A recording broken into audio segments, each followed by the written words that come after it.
I'm Rob Skinner, and this is the Rob Skinner Podcast. Today I'm talking with Mari Sawamura. Mari was born in 1998 in Japan to Japanese nationals and ministers. She grew up there until 10 and then went to live in China. She became a Christian, graduated high school, and then went to college at Boston University. She graduated and now works in the Boston church as the face of that church's social media program. She's a major driver in the church's Instagram outreach program that has over 1.6 million views and is bringing 200 seekers to church every week throughout the Boston metropolitan area. Listen as I ask her about her journey to the States and her work for God's kingdom. All this and more on the Rob Skinner Podcast.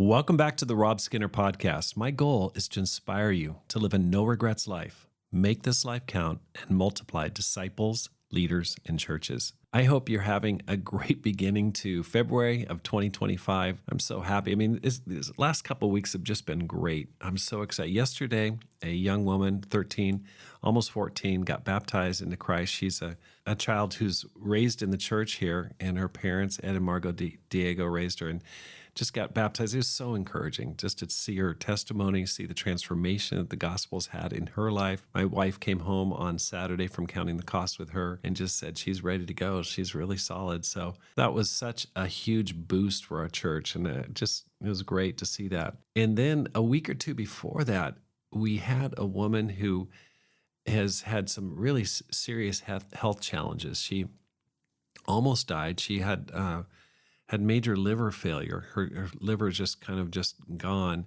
She's had some lifestyle challenges. And so she also was raised in the church, kingdom kid, drifted away. And then in her mid-30s, her parents been praying for her. When she almost died, it really made her think about God. And she wanted to study the Bible. And so her brother and her parents began studying the Bible with her.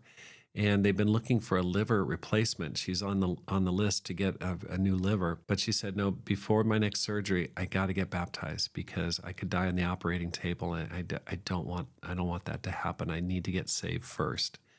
And so they studied the Bible with her. Her brother lives out on the East Coast, and they did it online. It's just so encouraging. And she was so sick. I mean, just, very, very jaundiced, but she was right there, took her testimony, and she got baptized a couple weeks ago. And so it was so inspiring to everyone who was there just to see the power of the gospel. And this is real life. I mean, people, it matters. The decisions we make here, you just are reminded of that when people are close to death. You go, hey, this is what it's all about. I mean, it's all about just getting into the kingdom of God. And so she's doing well, and I just heard yesterday they found another liver for her, and so she's up in Phoenix right now waiting to get that implanted there. And so really, really happy about that. So we're off to a good start here. I'm really happy about just seeing God work. And so want to just thank you again for listening to the Rob Skinner Podcast. I really appreciate people like you taking the time to listen, because I know you're a kingdom lover. You love God's kingdom. You want to see it expand. You want to see it grow. You want to grow personally. And if you feel like you're benefiting from the program, I'd just like to ask you to support it with a gift, because your support enables me to multiply disciples, leaders, and churches, and inspire others to do the same through this podcast. All you need to do is simply go to the show notes, and there's a link there to just click on to support the program. So thank you so much.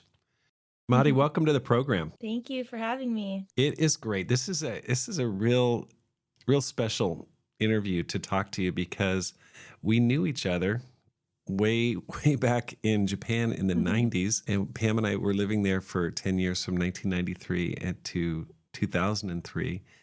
And you grew up with our kids, which is, really, really special. So it's great to talk to you.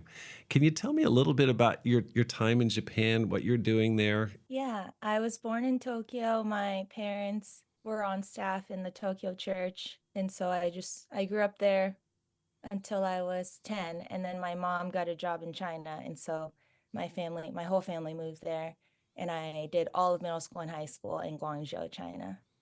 Wow. But I still consider like Tokyo as my home. Okay, so your mom got a job there. That's what's so interesting about your family because your mom like spoke about 14 languages completely fluently. I remember she would just switch between English and then Cantonese and then she'd go back to Japanese talking to her husband, Yeah. Michitaka, and it's just like that's incredible. Okay, so hmm can you tell me a little bit about your parents, how they got together? I think that would be very helpful. Yeah.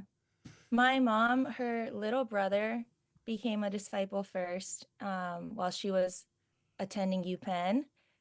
And she went to church to go check it out to make sure like her little brother wasn't like in any kind of weird church group. And she ended up studying the Bible and getting baptized. And she's half Japanese, but she was also born in Hong Kong. And so um, somebody just, one of the sisters, I think it was Erica Kim, called my mom and was like, "You're from Japan, you should go back and help your people become Christians." And so my mom always says if somebody from Hong Kong called her first, and she would have gone to Hong Kong. But and then my dad grew up in Japan. He's like, my mom was very like international, like has grown up very like all over the place, but my dad is very Japanese, and he didn't know really anything about Christianity until Steve Schaff met him in a bookstore in Tokyo. And I think he was the first guy in the singles to get baptized in the Tokyo church planting. And yeah, he started from like completely no faith, and then he read the book of John, and I think in a month became a Christian. And then they ended up meeting in the Tokyo church, got married, and then had me and my brother. Okay, so they got married, what, 93, early 90s?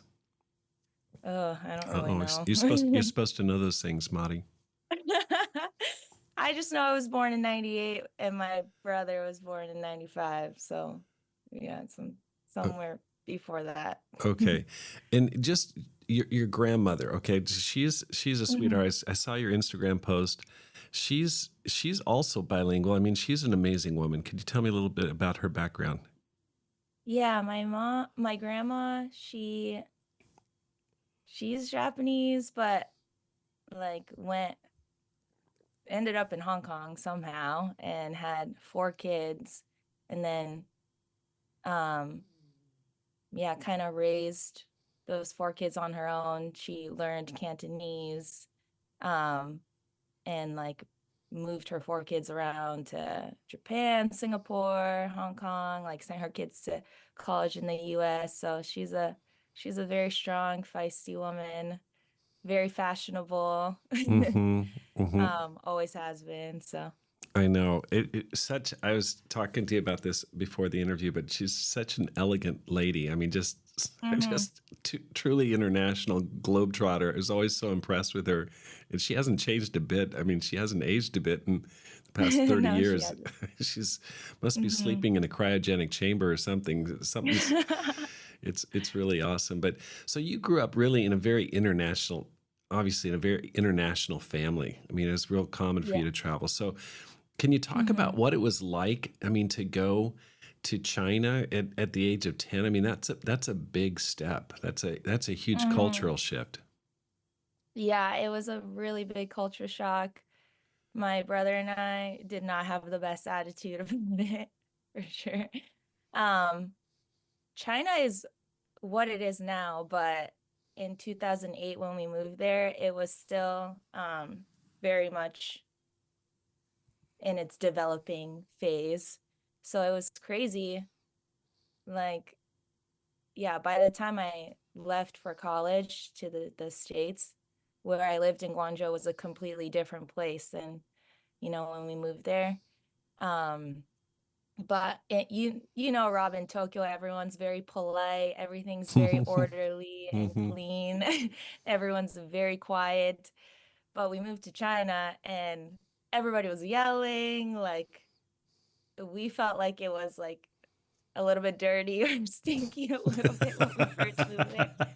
Like kids would be peeing in the malls and stuff, and we were like, No, what happened? Um, but I ended up really enjoying it there. And yeah, I'm really grateful for even all the disciples there and everything I got to learn there. But it was a huge culture shock. Like, yeah, like we would go on vacation for like 2 weeks, come back, and the huge park next to our house like turned into a highway. Or it was just like very fast paced. China was developing super fast when we were there. that's amazing. Okay, so you grew up in your home speaking Japanese, obviously. What happened when you went to China? Like, what were you doing language wise? Yeah, so I went to Japanese kindergarten and elementary school, but when I was going into the third grade, I switched to an international school because my mom, after coming out of the ministry, studied to become a school counselor in an international school. And so the job that she got in China was at the American International School there. So my brother and I got to go there um, for free. But we still learned Mandarin in school as a language, like a foreign language. But my dad, who always like kind of had some trouble with learning languages, like actually became completely fluent in Mandarin while we were there. His job, like he found a job that he did completely, like fully in Mandarin, and he actually ended up like preaching and doing all his Bible studies and stuff in Mandarin. So, um, yeah, my brother and I weren't forced to be completely fluent like he was because we went to international school. But yeah, my parents eventually ended up leading the churches, the house churches in Guangzhou, and my dad did all of it in Mandarin. So that S- was kind of a plot twist. Okay, so in Guangzhou, they speak Mandarin, or it's really, I was looking on the map there, it's really close to Hong Kong. Yeah, a lot of people speak Cantonese as well, but it's still primarily Mandarin. But because it's so close to Hong Kong, like I would say a big percentage of people in Guangzhou speak Cantonese. Okay, so your mom went in there and she's like a fish back in water because she can speak Cantonese. Yeah, and then she had taken some Mandarin classes in high school when she was in Singapore, so she picked it up really quickly. Okay, so she's got Japanese, English, Cantonese, and Mandarin down. Hmm. Okay. I'm just continually amazed, and that's amazing about your dad. Okay, so how Yeah. about your Mandarin? How's your Chinese? It's really bad now. I could speak it. I would say like I was at an intermediate level when I was there, but now I don't even use it. So my Japanese is still very fluent because I speak it with my family, but my Mandarin is not looking good. Right, right. Well, that explains why you don't have an accent when you speak English, because you Hmm. grew up in international schools. Yeah. Got it. Okay. All right. It's really funny. I was talking to Kelsey Hahn. Kelsey was part of our church during COVID Oh, for yeah. a year or two, which was amazing. He and his wife were just a total gift from God.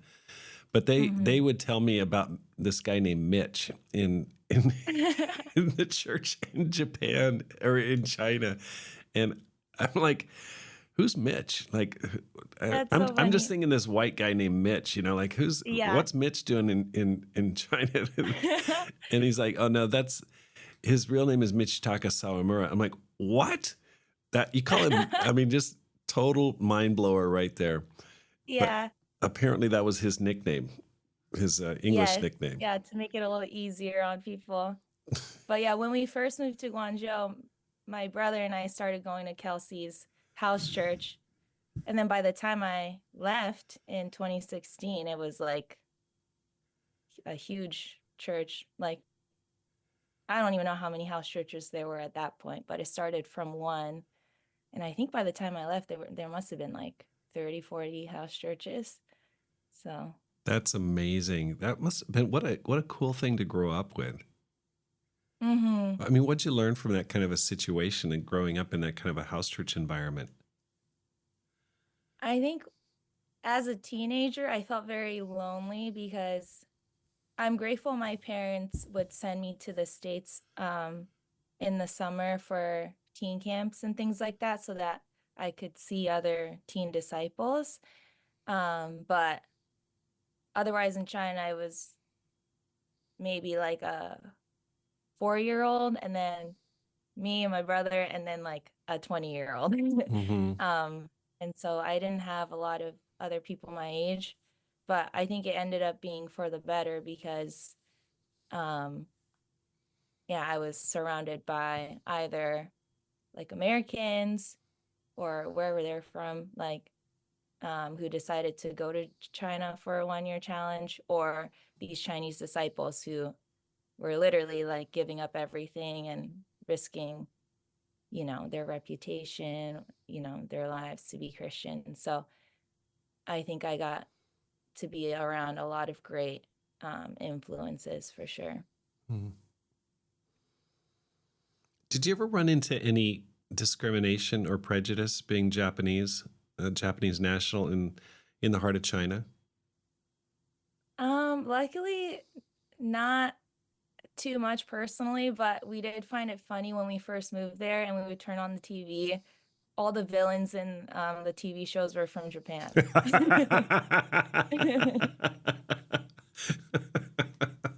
Oh my gosh. I mean, there is a lot of animosity against Japanese in Asia. I mean, whether it's in Korea or in China, going back to Yeah. World War II and pre-World War II. So that must have been a little interesting.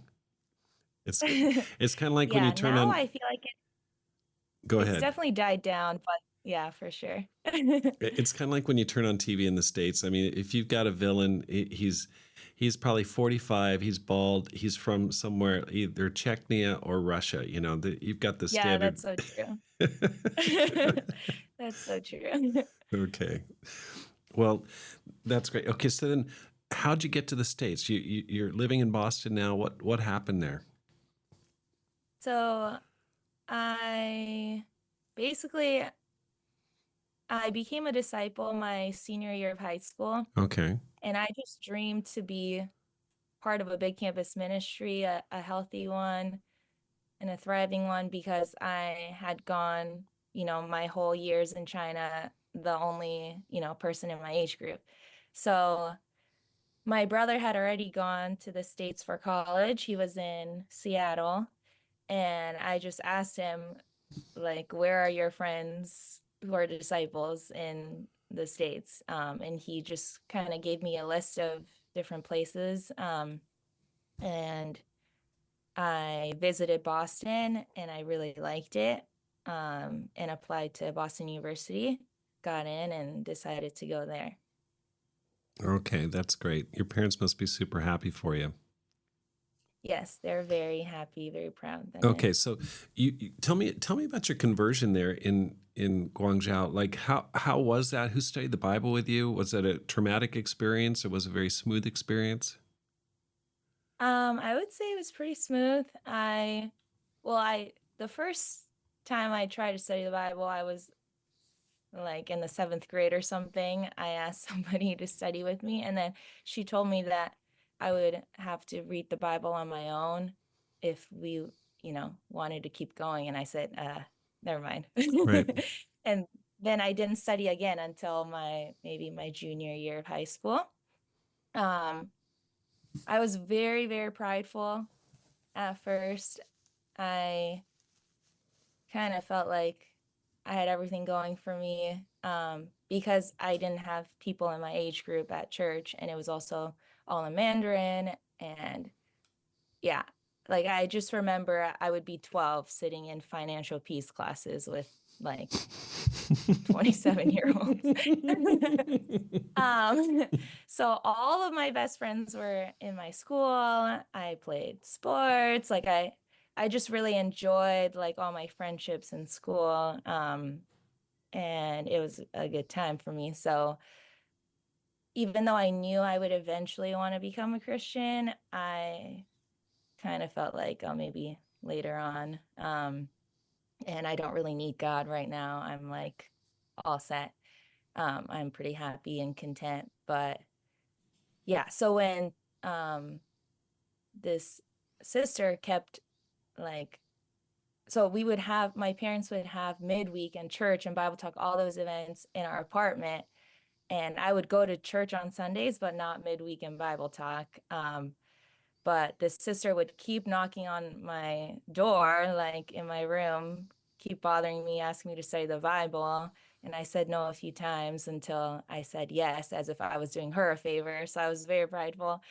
And we would get together every week or so. I wasn't really into it, but then my the summer before my senior year of high school, I went on a Hope Youth Corps.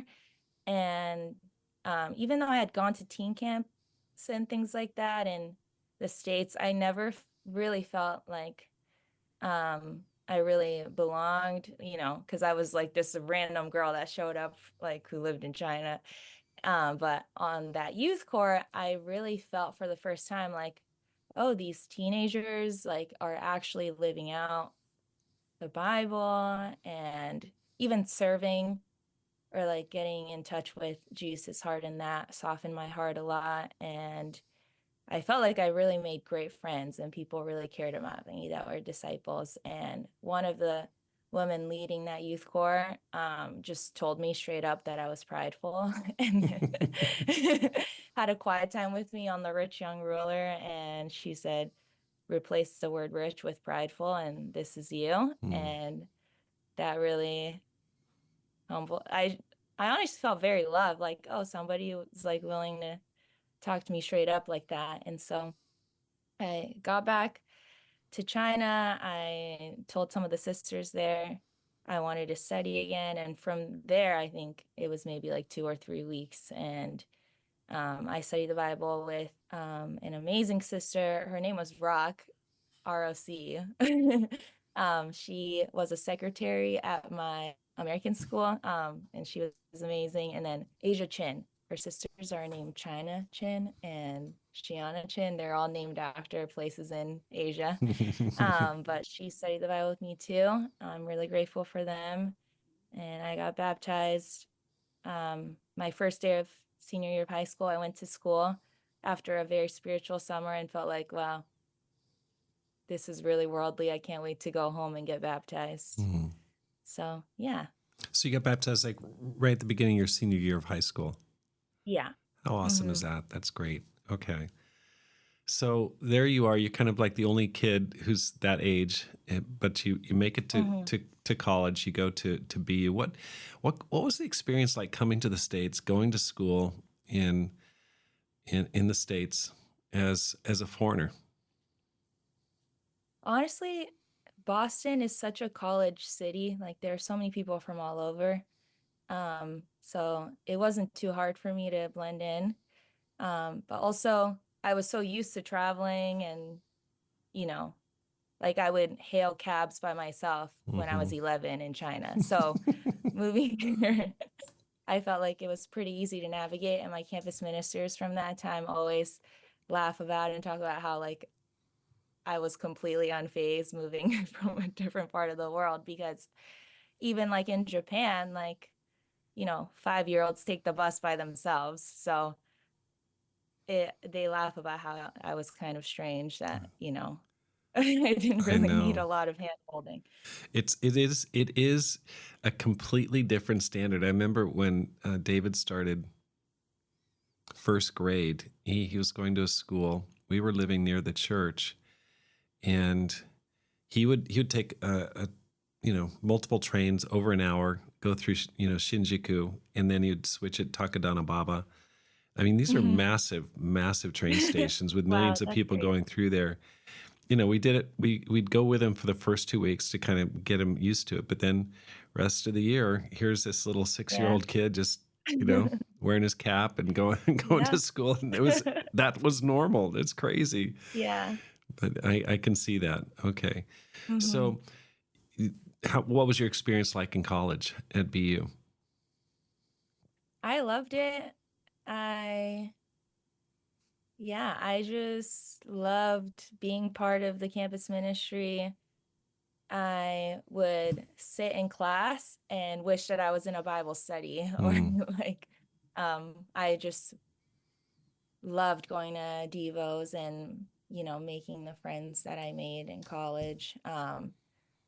So yeah, it just felt kind of like a dream going from like no peers around me to all these people that were fighting the good fight with me in college. So Hmm. it was a great time. Okay, so you're born in 98, so you're 26, is that right? Going to be Yeah. 27 this year. What got you interested in social media? Well, I've always been a little bit creative. My mom is a painter, and I feel like my brother and I got the DNA from there. But I've always loved making things or being a little bit creative. And when I started interning for the campus ministry, I felt like that was something that I can do to help out. But then during COVID, when, everything shut down, I kind of was the person that, was there, like, the young person on staff that knows how to use Instagram. So that's kind of how it got a little bit more serious. But yeah, social media is kind of funny because there's not like a specific set of gifts that you need to be good at it. It's just kind of like, you know, you just kind of know how to use it. You're on it a lot. So I think just, being a younger person on staff, and also, I guess in college, no, this is a really big detail that I forgot. In college, I studied communications and advertising. So I had taken some graphic design classes, or I had a little bit of a background with um, like knowing how to market things. So that definitely has something to do with it too. But Okay, yeah. okay. Let me back up a little bit. So you went through college. What have you done since you graduated? You must have graduated right during COVID or something. Yeah. So I graduated in 2019, and then I went straight into the ministry.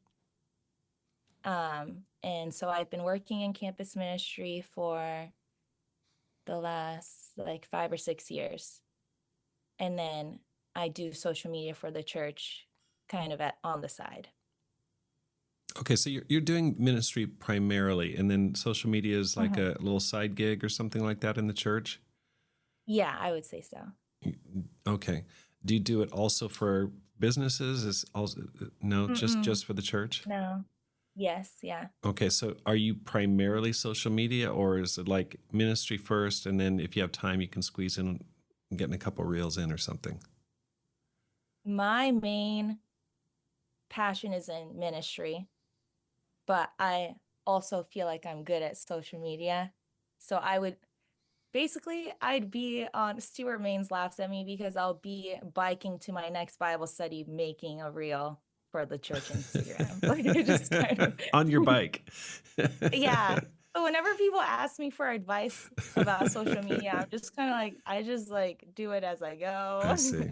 Okay. you know, I have some free time between Bible studies and I just scour my camera roll and find something to post. Mm, It's kind of that's how awesome. I do. Kind of reminds me of there's that example of like a professor of like a fine arts professor had a class, and he said, okay, you're going to be judged two ways. Half of you are going to be judged by making the perfect clay pot, and then you make the perfect pot and you can get an A, or make 100 pots and then you'll be judged based on that. And it turned out that the ones who had to make the 100 pots ended up doing Oh, much better simply because of the repetition, even though they may not have been as gifted initially. yeah.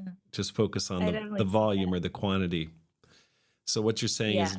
just you don't feel like you have any particular aptitude. I mean, you've got some general artistic background, some communications, but just the interest is there. The repetition makes a big difference. Yeah.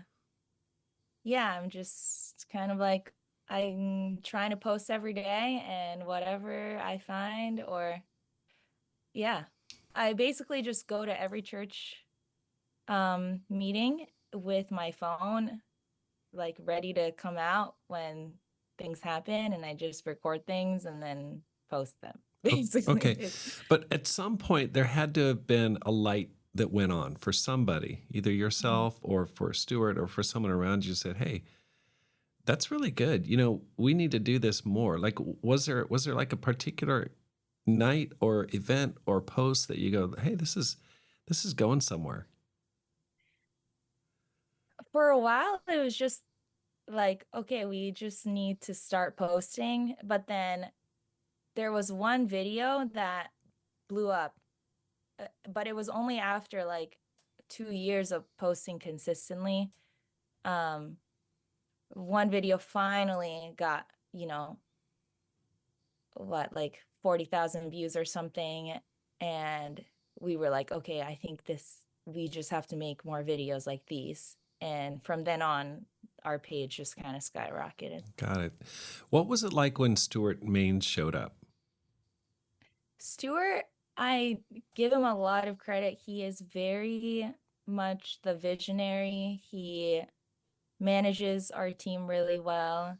And so I'm kind of like, my personality is very like type B. Like you can tell from like my, posting while biking, I am not like a super big perfectionist. Like I just kind of go with the flow, but Stuart keeps me on track.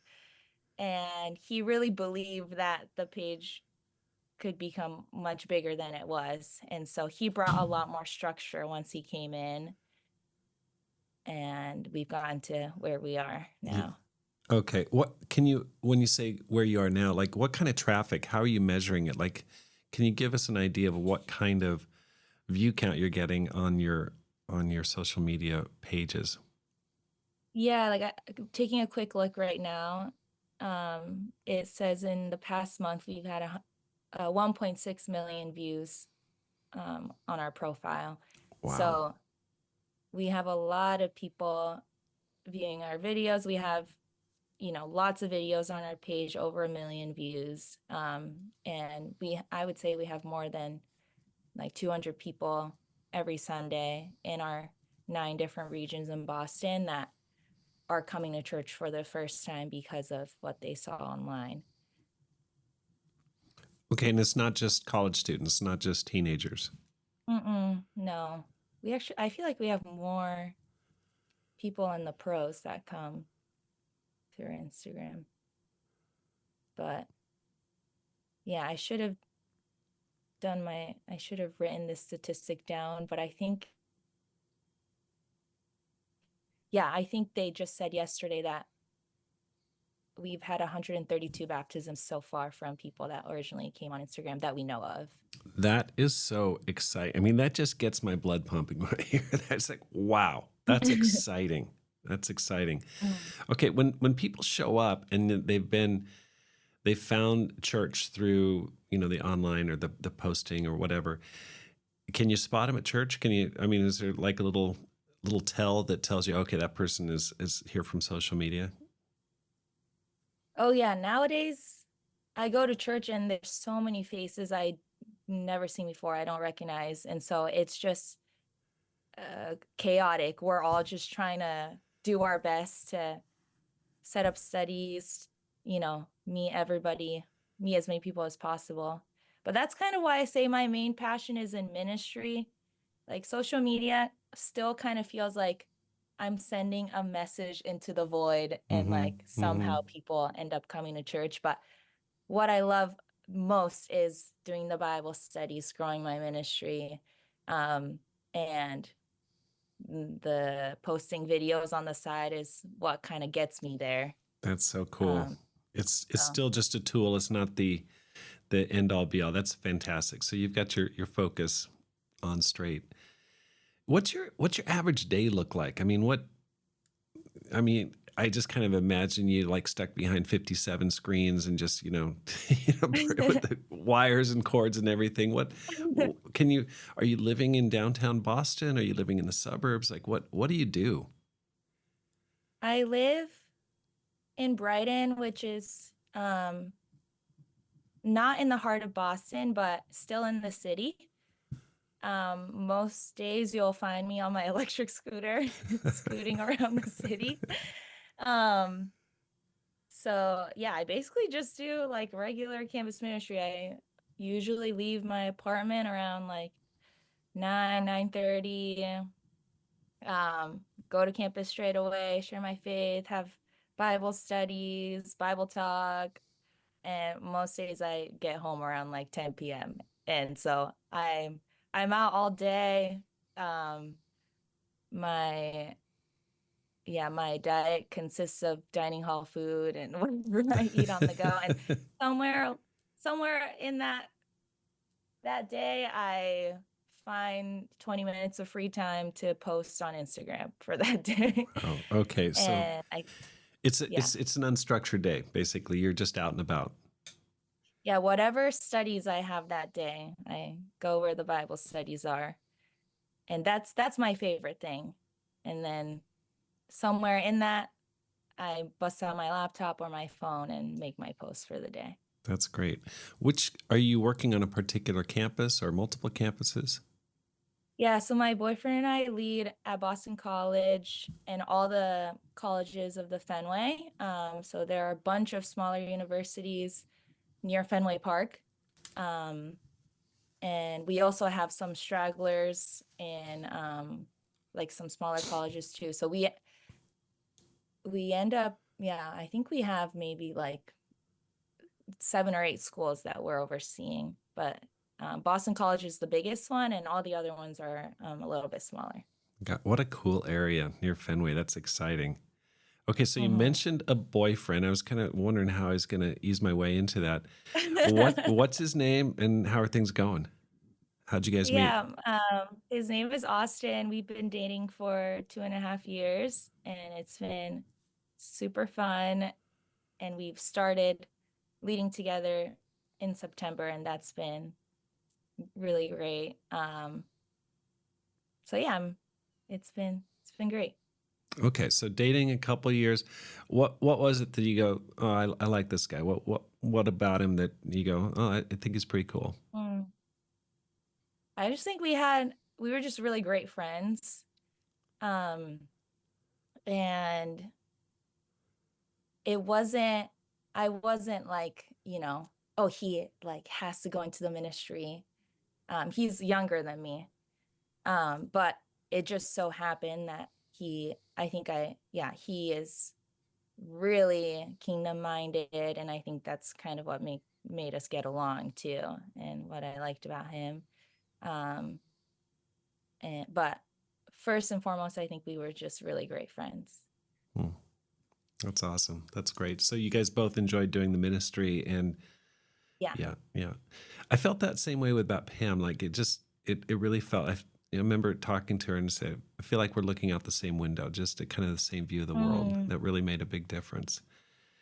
You know, yeah. you seemed kind of like a reluctant convert initially when you became a Christian. You kind of became a Christian late, and then you became a Christian. There's not a lot of, you know, reinforcement coming from outside from other kids, but you've really gotten really passionate now. Like what's Mhm. driving you? Where's that coming from? I mean, a lot of people, would just go to Boston University, get a high-powered job, move on, and then show up at church, but they're not like into it like you are. Mm. Where's that drive coming? Where's the passion for the mission for Jesus coming from? I think a lot of it, I have to credit my parents.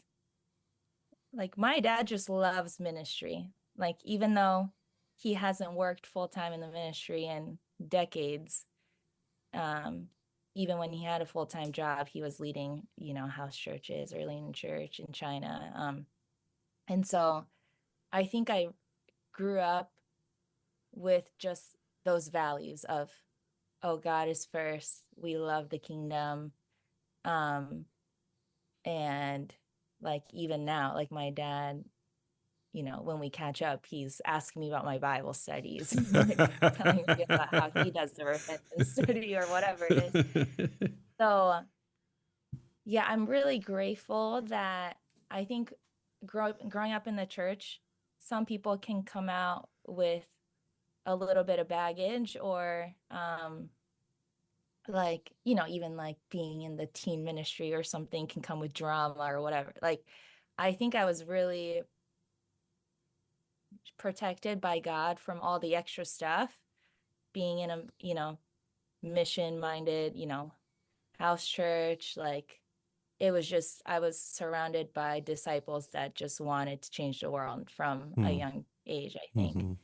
And so even when I got to college, my parents were not asking me how I was doing in my classes. They're asking about the ministry and, how many Bible studies are you in? Like, that's what they were always excited about. And so I think that's been instilled in me from a very young age. And then just getting in my first studies in college, like just being in awe of how the Bible was really changing people, I was just completely hooked. And I felt like this is what I want to spend all my time doing, is just opening up the scriptures with people and just seeing God change their hearts in front of my very eyes. That's so cool. I guess so many good memories of working with your parents. They were, region leaders in the church. We led the international. Your parents led a section. Takeshi Manami led a section. Other people.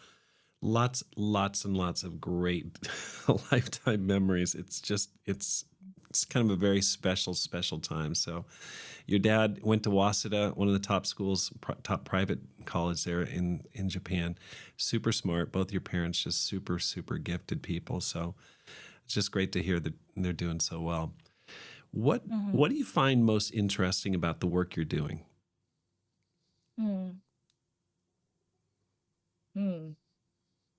I think it's really interesting to like grow up with the people I'm leading, like with campus. Like the college students these days are very different from how I was in college, even though it's only been a few years.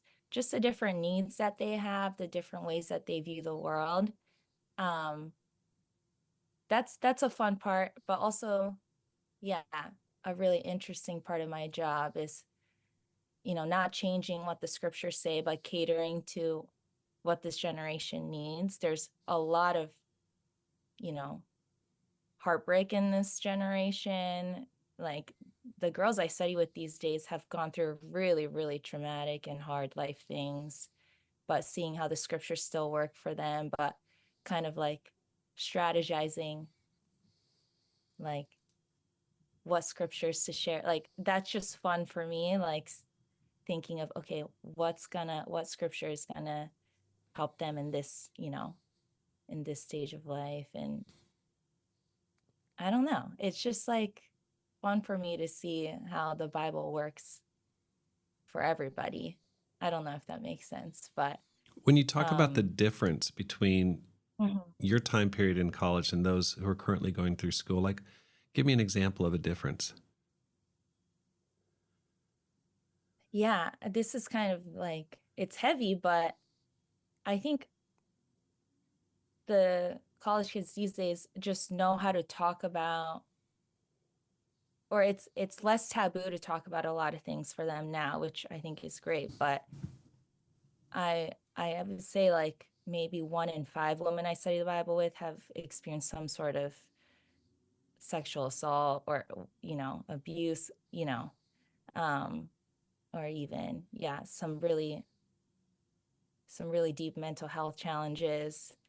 Um, and I don't think it's because you know there are more cases of that now. I think people are just more comfortable speaking about it now, but that's a big difference that I've seen in campus ministry now.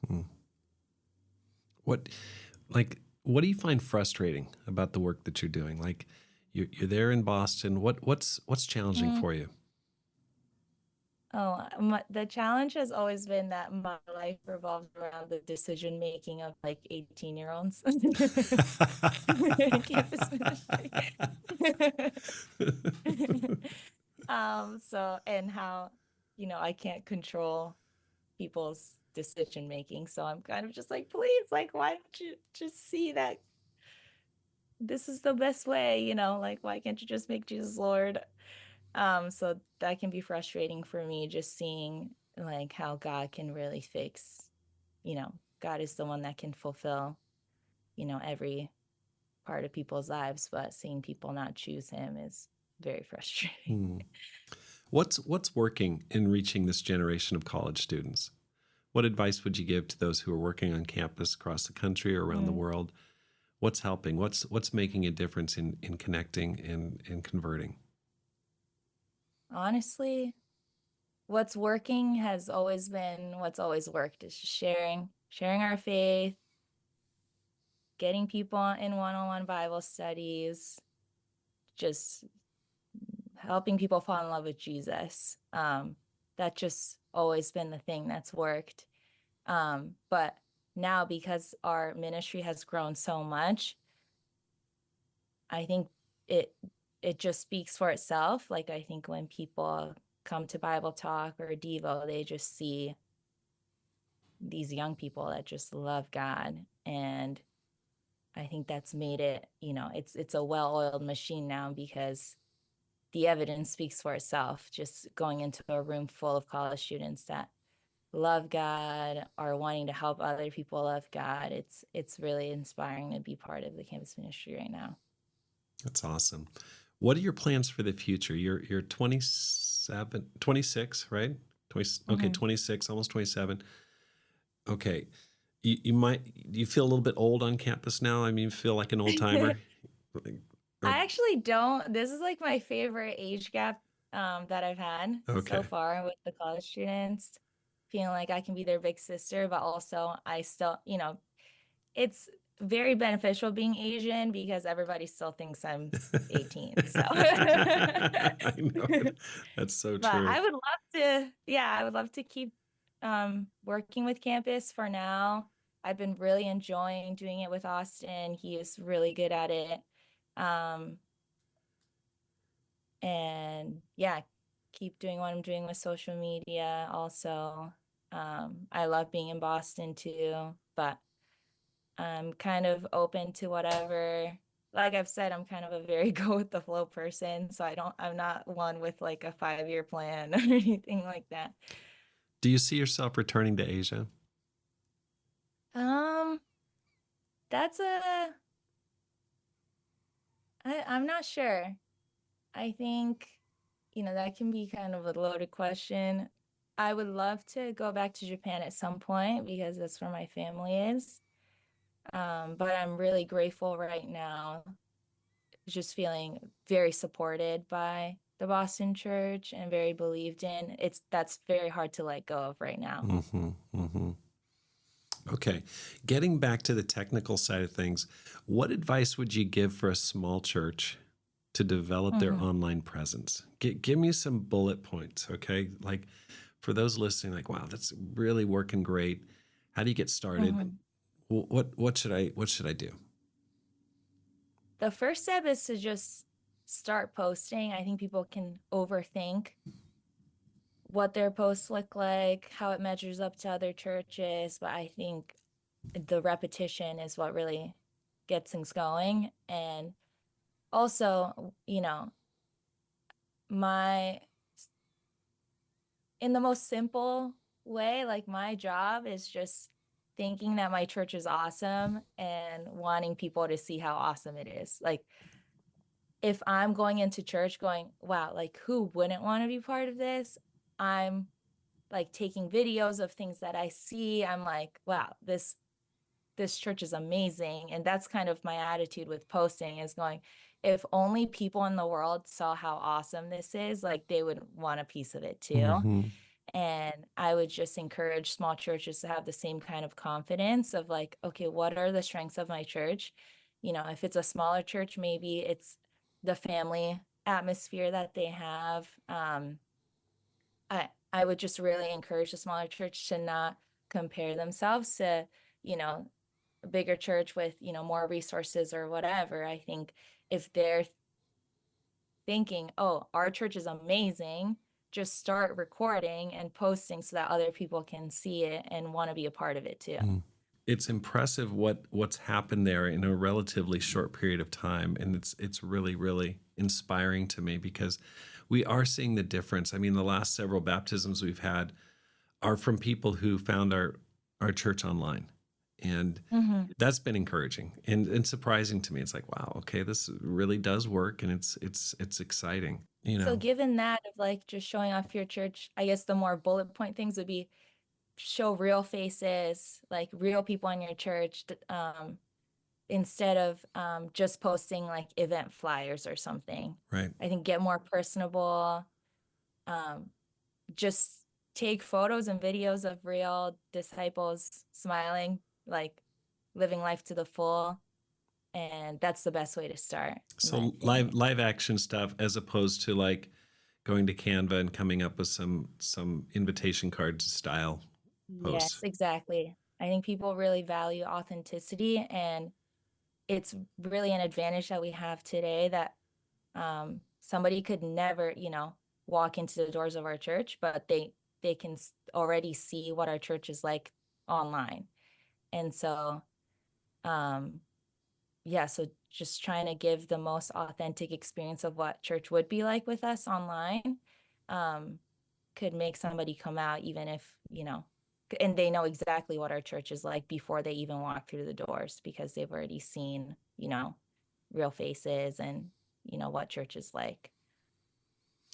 Are you doing things to like improve your skills, or is it just simply just doing it over and over again? Like, are you taking classes? Are you watching YouTube videos? Like, do you work on your craft, or is this something that's just totally intuitive?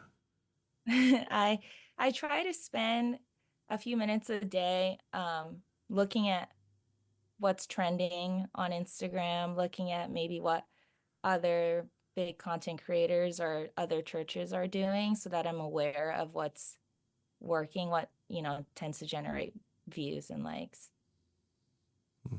Okay. What advice would you give to a person who wants to make this life count?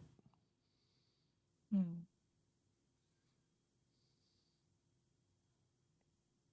I would just advise to keep it simple. Like, I think just to see, always be in touch with how God has changed your life and to share that and want others to experience the same thing. Hmm. Yeah, just continuing to talk about how God has changed our life and how he can do that for others too. And there's nothing that beats multiplying disciples and bringing more people to heaven with you. And Mm-hmm. that's really all that you can bring to heaven. So that's the thing that matters most at the end of the day. That's awesome. I love your focus. Mari, thank you so much for your time. It's been great talking to you. I've got some pictures of you and Anne and James and George and Josh and Marissa. And as a kid, I sent it over to you, and it's just a total blast from the past. I mean, just kids were so cute there in the late 90s, early 2000s, and such great memories. So it's great to see how you've allowed God to just work in your life and you're following him with power. That's really, really exciting to me. So thank you for your time today. Thank you for having me. I'm a very loyal listener of the Rob Skinner podcast. Thank you so much. An honor. Thanks for listening. Here's how you can help support the program. First, let your friends know about the podcast. Secondly, read and review one of my books, either How to Plant and Grow a Church or Courage, How to Make This Life Count. You can find both of them on Amazon.com. Or you can support the program with a gift today. The link is in the show notes because my goal is to inspire you to make this life count, live a no regrets life, and multiply disciples, leaders, and churches. Have a great day and make this life count.